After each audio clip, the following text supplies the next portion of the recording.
এখন আপনারা শুনেন, রেশন কার্ড বাড়িতে একটা, রেশন কার্ডটা পাওয়ার পরে আমি 5 কেজি বিনা পয়সার চাউল আমার বাড়িতে কে দিয়ে? মোদিজি দিয়ে। 1 নম্বর।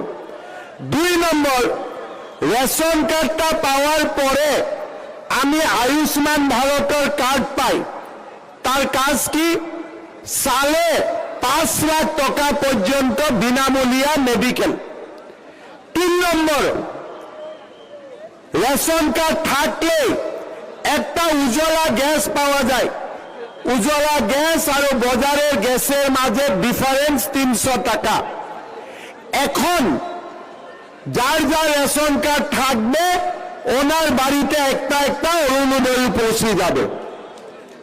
তারপরে আমি আরো একটা কথা বলতে চাই, আপনারা ভালো করে শুনুন। আমার বাঙালিটা চলে যায় না? ঠিকঠাক আছে? মোটামুটি হয়ে যায়, ঠিক আছে? আমি তো কমসে কম চেষ্টা করে না বাঙালি বলার জন্য, চেষ্টা করে কি নাই? हाँ, अभी हम असम का बाहर जाते हैं ना, यूपी और बिहार, सबको मुझको बोलता है दादा अपना जो हिंदी बहुत अच्छा है, लेकिन मेरा भी मालूम है बहुत खराब है, फिर भी लोग बोलते हैं अच्छा है।